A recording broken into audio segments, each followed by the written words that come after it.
Okay. So, before spoilers, everywhere. But before that, it is very good. It was awesome. And it definitely feels like an original series. Like, if either of the previous two movies turned you off and you felt like this is not what I believe Star Trek is, this will bring you back to it. It was that good. Most definitely. It was done with great care. Simon Pegg and Justin Lin did an amazing job, and it was just, it easily felt like the most Star Trek-y movie that's come about since they rebooted this franchise. Characterization was amazing. It was spot on. Awesome. Lots of little nods back to the original series, yes. With dialogue and things like that. Obviously not in ways that echo the original series and what people remember about it and great things about it. It's enough to sort of be like, hey, oh my god. It kind of gives you that little jolt of, I know that thing. That was creepy. That was creepy. We gotta stop doing that. Okay, so from this point on, there will be spoilers, so if you haven't seen the film yet, please go away. Go away and then come back. Far away. Go see the movie. Go see the movie. Go see it. Like, if you have the opportunity, please, please, please go see it. Support this movie. It's the best one yet. It is.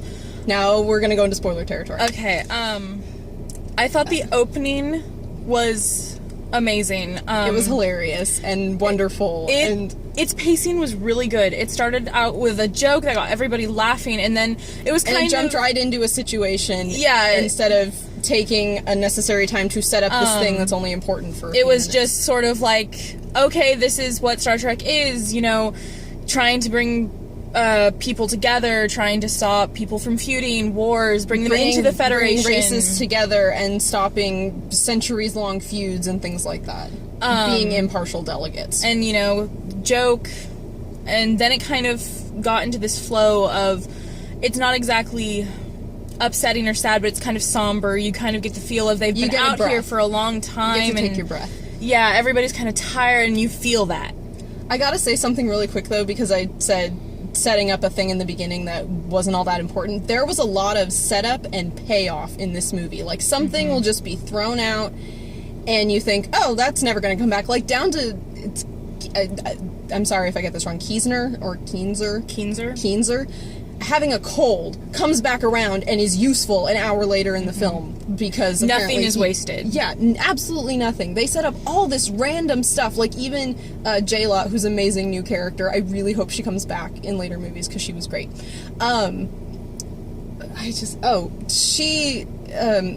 We're obviously not going to go through every single part of the movie, even in order, but anyway, she says, oh, I can set up this thing to play music. Even that has a payoff in the climax of the movie, the fact that she has old Earth music and knows how to play it through speakers. And it's so silly. Like, I was sitting in the theater thinking, this is silly. This is, how is this at all relevant or anything? And then it kind of hits me as a lot of the Star Trek things were like these big, awful, terrible scenarios that you'd never think there would be a good solution. And there is, you know, like dressing up like gangsters, or, you know, playing the part. Yeah, exactly. Or sending a bunch of tribbles to a Klingon ship. It's like, it's silly and it's ridiculous. It's silly, and it makes you chuckle, but it works. But it worked. I mean, you can clearly tell Justin Lin, you know, from the director of the Fast and Furious movies, you can tell he's really good with the action sequences, and there is good action in this. It's not, like, for people who think Star Trek is boring or all political, it's not. Mm-hmm. Go watch the original series again. It really isn't. But anyway,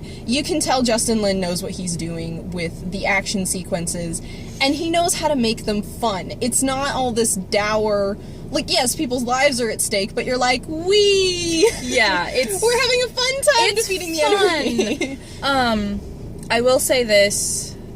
I knew since Leonard Nimoy passed away, people who had been working on the films, the actors, everyone had been talking about how they were going to handle Spock Prime in the movies, and I knew that I personally was very concerned, and I hoped that they would handle it, and they handled it very well, but that won't spoil. It hits really hard, and I knew it would, but I didn't think it would hit hard in the way it did. It really took me by surprise, and just the amount of makeup I was wearing is the only thing that stopped me from pretty much curling up in the fetal position in my seat and just bawling. Same with I mean, a lot of people heard before the movie came out that it was going to be not only dedicated to the memory of Leonard Nimoy, but it was going to be dedicated to Anton Yelchin, who, for the uninitiated, passed away last month in a very tragic accident. And they did dedicate the film to both of them, and I kid you not, and I'm very happy about this, there was dead silence in the theater. I'm sorry, that was a really poor choice of words. There was absolute silence in the theater, and it just said, in loving memory of Leonard Nimoy, and then just for Anton, and everybody was quiet. It was like this great moment of silence for someone who was at the start of this, and someone who was just getting into this role, getting to play this role that he cared so much about. It's such a tragedy, just in and of itself, but I also feel that it is really such a tragedy, and I apologize if I cry. I'm really kind of tearing up right now. Let's talk about the movies well, more. Just that this is the first film that really, of the three, feels like a Star Trek film. This felt like coming home. Mm-hmm. And for sure. Like, I even said in the beginning, when the Enterprise... Okay, so they come back from this mission, and they go to this big space station called the Yorktown. When they're doing these shots of the Enterprise, like, going into the docking bay and everything, we've been watching the original series movies again, and I leaned over to her and I said, this is really familiar. It felt like... I mean, whether you like the original series movies or not, I know they're kind of hit and miss at times, but they got it. They got what they needed to get, and they knew what longtime fans and dedicated fans of Star Trek wanted. They made the movie that fans wanted to see, and I really think they pulled it off. No, they did. It was all incredible. The visual effects were incredible. The music was the music was the best out of it. It had the feel of the original movies, the original series. It was amazing. It was gorgeous. We cried at the end. It cuts to black, end of the movie. And they do the, directed by yada yada. They start the credits. The original series theme song starts playing. Yeah. And we just busted up crying because it's Star Trek. Like, it felt like Star Trek again. It did. It was amazing. And the new characters felt like they could exist in the Star Trek universe. I really want to talk about Idris Elba's Krull. Idris Elba is amazing in everything he's in. I mean, regardless if I personally like a film that he's in, he's great. He's great. Always. Like, that is the bottom line. I'm like, I could trash a film that he's in, but he will have been the winning point. He's so good at what he does. He's believable. So beyond talented. And I had this thought. There's this moment when they discover, again, this is spoiler territory, so this is like uber spoilers. They discover that Krull is not an alien. He is an ex-Federation, well, not Federation. He was alive before the Federation was formed. He was in the Earth military. So he was a soldier, and then suddenly peace has been declared. They put him on a ship, a Federation ship, because now the Federation's been founded, and say, okay, now you're an explorer. And he could not cope with that, and his crew became stranded on this planet, the planet that you see in the trailers that J-Lo's from, that the crew is stuck on. They get stranded on this planet, and unbeknownst to them, signals cannot get out. They cover this in the beginning of the movie. Again, setup, payoff. That no Federation communication signals can get through this nebula that's between this planet and the Yorktown station. So there's no communication whatsoever. So even if they were sending out these distress signals, the Federation could not hear them. They could not figure out where they were. This ship had been lost for, 200 years? It went missing hundreds and hundreds of years. It went missing in the 2160s, they said. This is the 23rd century, so at least... Centuries. Centuries and centuries. But on that note with him, I was thinking this, towards the end, because in the beginning of the film and whatnot, I couldn't quite figure it out. I was kind of like, okay, is this just a... I was really worried he was going to be another, really forgettable is this villain. Just another generic, bad guy, you can't really figure out their motivations. He wants destruction for no reason, blah, blah, blah, vague motives. I'm not fond of chaos for the sake of chaos. That it's boring. But then they revealed that he was a starship captain and, part of the military before that, and it kind of really just struck me, and because this is something that had been done in the original series. In their history books, it's always, this amazing captain did yada, yada, yada, and in the original series, they would take that and sort of turn it around and force, you know, Captain Kirk, his crew, the people who learned about these, like, heroic people, and it's like, you know, they've gone mad, they're mad with power, they're not what they expected to be. They're not what you expect them to be. They're not what they've been built up to be. They corrupt the people that they've met. They are corrupt, and it's kind of the slap in the face of, oh.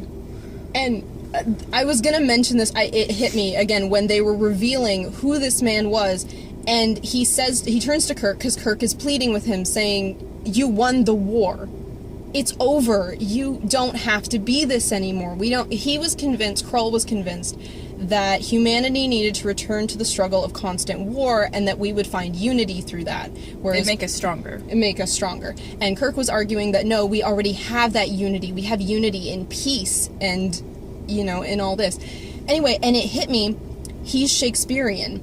He is straight out of Coriolanus, a soldier plucked from war who does not know how to live in peace and can only... And his desire to have more war, his wanting more war and being warmongering and unable to let go of the only world he knows is ultimately his downfall. It was straight up Shakespearean, and I started crying because that's how you do a good villain. Yeah. I didn't think of that. Very good. But it's like, I felt that it was very fitting for the time that we are currently living through. Definitely. Because we're very much on the precipice right now of basically utter destruction ourselves. There's so much internalized fear in our country and our government. Like, phobias, but there's so many of us who just want unity, who just want peace, but there are those who they want to cling to what they know. They cannot brave the possibility of change, and I think this movie really showcases how that, no matter how long peace is there, that is such a destructive thought, is wanting to cling to... He was going to kill millions of people to try and ignite another war that we had already won. And it's just... Anyway, he's not fallen into that pit of villains who are poorly written or easily forgettable. He was very, very good. Yeah.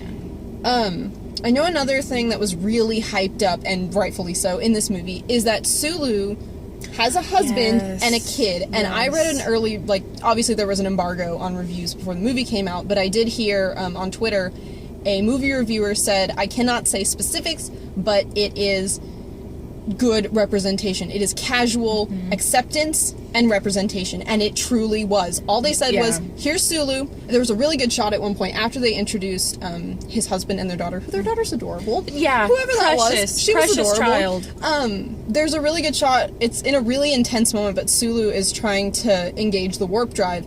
There's a really good shot. He's doing it with his left hand, and obviously, hi, ring. You can see his wedding ring when he's doing that. So it's... And earlier in the movie, you see him working at his console, and you see he has a picture a picture of her. Of his daughter. And I know people at some point had complained, saying, oh, they cut out a kiss, and of course, they were like, that was never written or never filmed or anything. No. But I thought the way they shot it was perfect, because they exit, and you just see Sulu smile, and you see this other man, and you see this he's clutching his beautiful daughter, little girl just jump into his arms, and he kisses her, and I'm like, I feel that is... That's better a homecoming. Than if he had kissed his husband. Because, I mean, I'm not a parent, but I feel that if I had been gone for so long, my first reaction would be, I want to see my child. I want to reconnect with my child. I want to hug. I want to embrace, not necessarily... not saying that, if...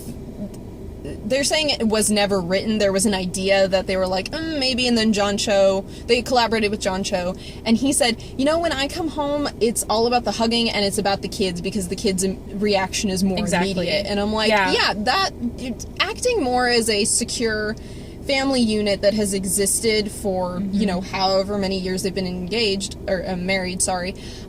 This movie also, it takes place almost 3 years into their 5-year mission, so there's definitely a huge gap between the last one, between the two films. So they could have been married for years at this point. And I feel like, again, the casual, we're showing this, and acceptance is the most powerful kind of representation, particularly where this is set in the 23rd century, when really, who's gonna give a shit if you're married to another guy? If you're a guy and you're married to another guy, no one's gonna care. No one cares. It just exists, and it is. Also, what I think it isn't as though Sulu and his husband didn't have any sort of connection. I mean, the immediate, they leave arm in arm. They are clutching each other, arms around each other's waist, as a couple is wont to do. It's casual and appropriate for like a public setting. That too. It was a public setting. The entire crew was coming off, and it's kind of like at the airport, at the gate at an airport. Yeah. But it was intimate as well. I mean, it's not something. You could tell that it was different than if you were to wrap arms around your best friend and walk down the street. It was different. It was different. It had a feel of intimacy about it. Definitely.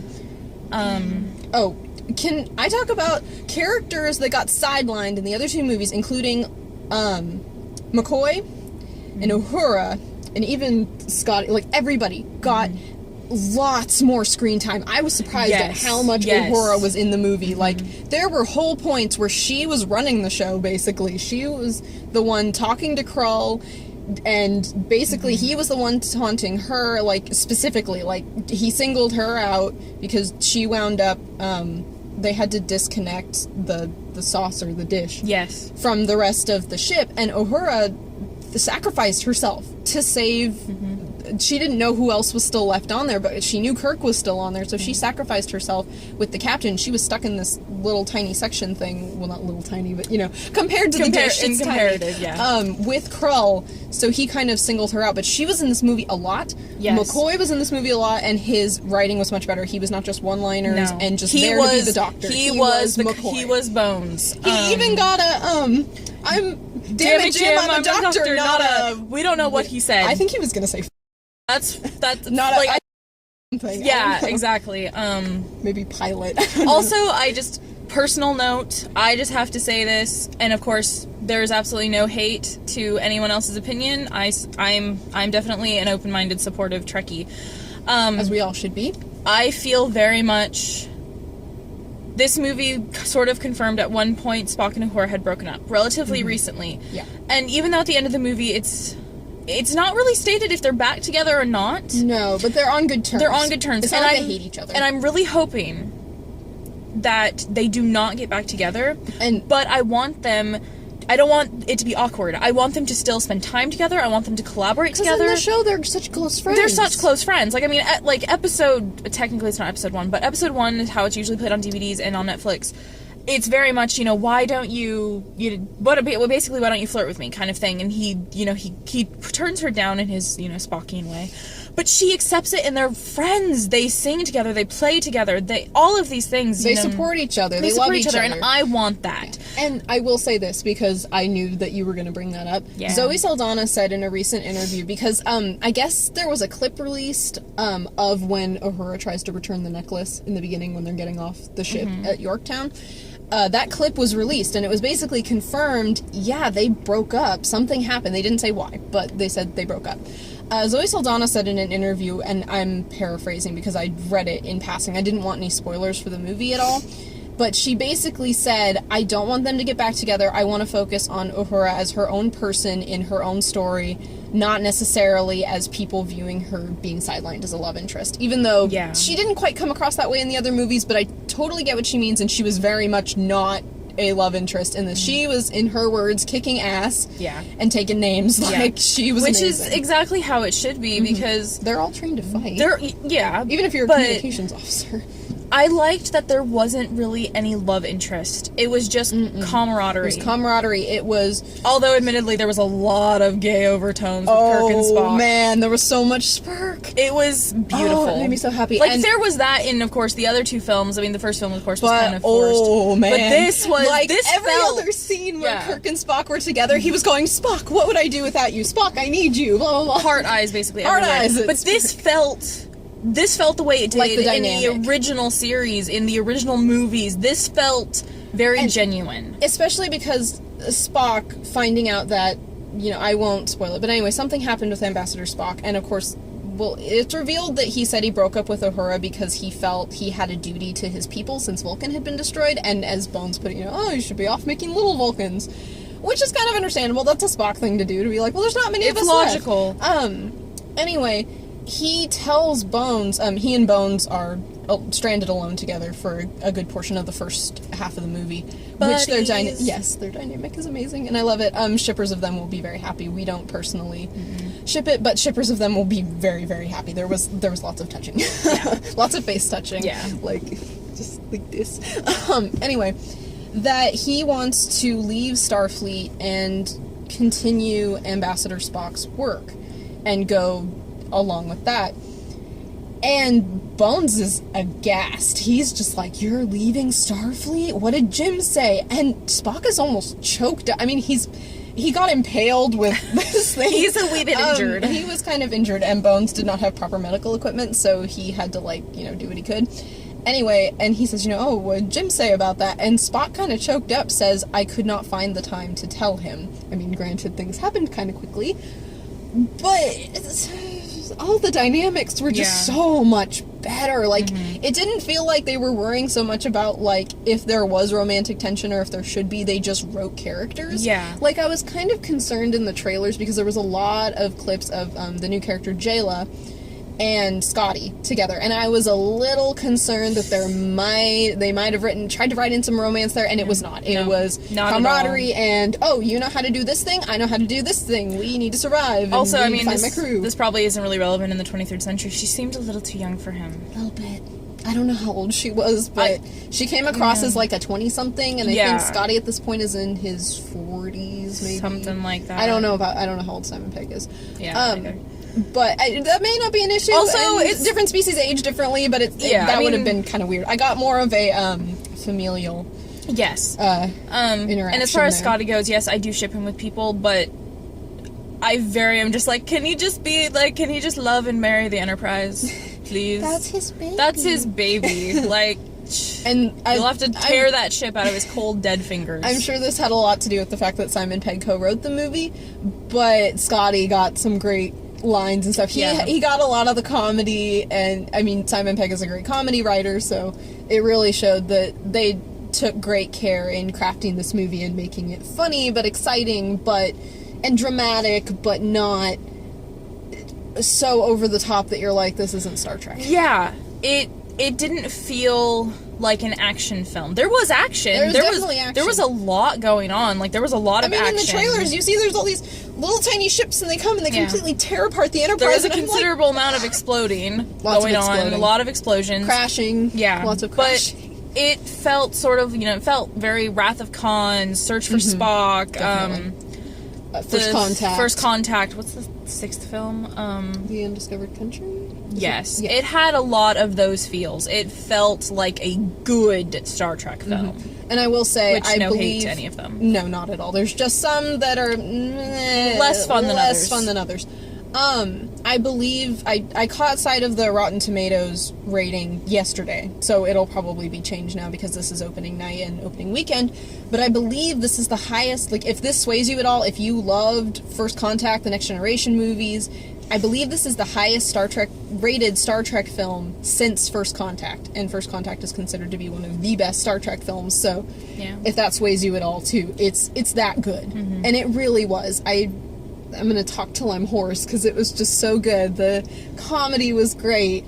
The interactions were great. Just... The tear-jerk moments were really good. They were. The references, the very 2-second, split-second references were amazing. The one that really got me... I smacked her at one point. Which one did you say? The Green Hand. Oh, okay, so they're talking about the ship that Jayla lives in, and they eventually get off the ground, and because the Enterprise is completely destroyed. It's gone. They had to leave what was left on that planet. But they find this old Federation ship, which is the one that Krull and his crew... that's the one that they crashed. The USS Franklin. It was one of the first Federation ships. They get it flying again, and anyway... they're talking about, Scotty's showing them around, and he's like, oh, this is the USS Franklin that went missing. Remember, there were all those theories? And Kirk's like, oh yeah, I learned about it at the Academy, but how'd it get here? And they start throwing out all these theories that, other Federation people had been guessing at, and one of them is a direct reference to, Who Cries for Adonis? Is it yes, thank you. That was bugging me. I remember episode titles apparently better than plots. Yes. But, it's a direct reference to an episode of the original series called Who Cries for Adonis, which is a very good episode. It's a really good episode. Corny.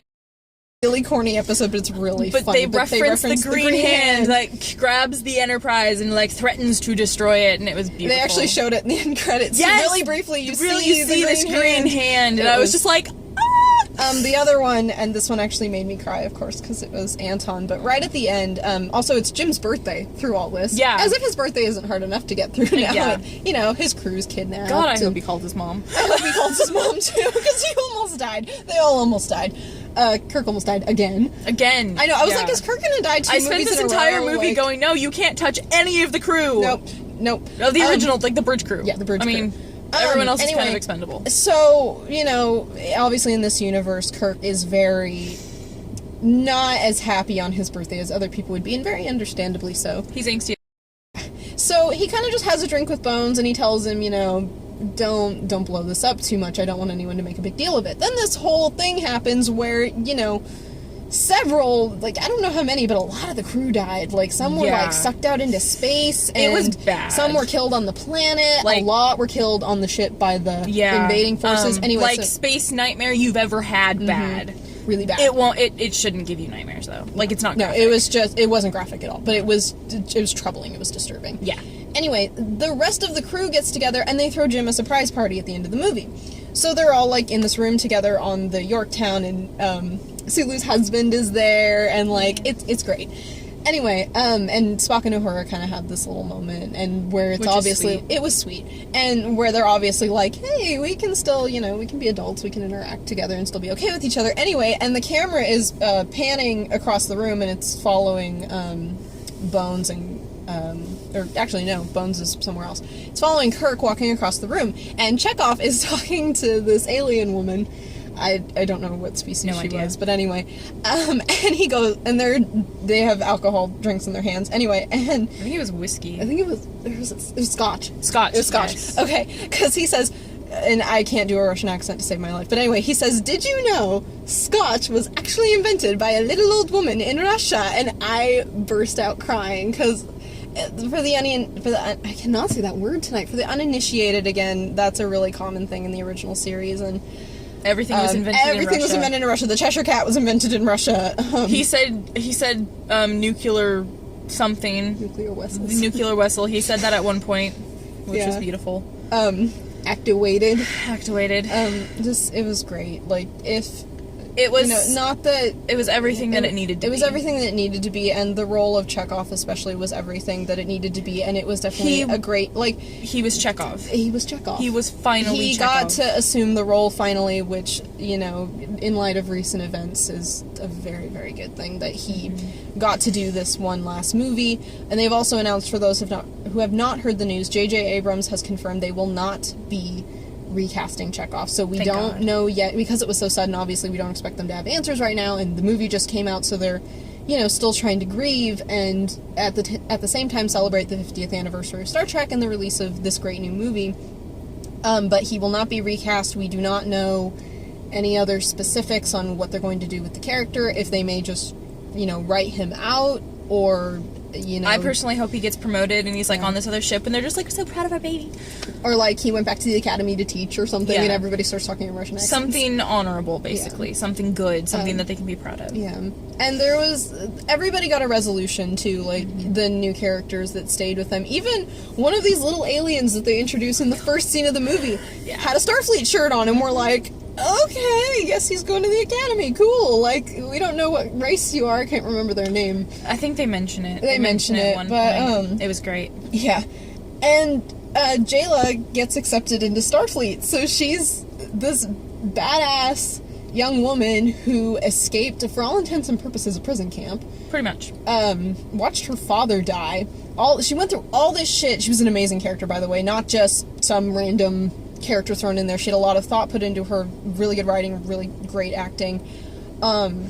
Is gonna get to go to Starfleet, and she's gonna get to go learn about... She called the ship her home, because that's where she lives. So she said, my home is breaking apart! Yeah. And, like, all this stuff, and she learned English from... She said, I learned English from my home, and the computer taught her how to speak English.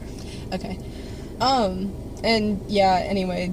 So everybody got a resolution at the end, and you know, again, really great setup, really great payoff. Everything got paid off. As far as Star Trek films go, definite 10 out of 10, in my opinion. Agreed. 10 out of 10. One of my favorite Star Trek movies yet, right up there with First Contact for me. Nothing disappointed me.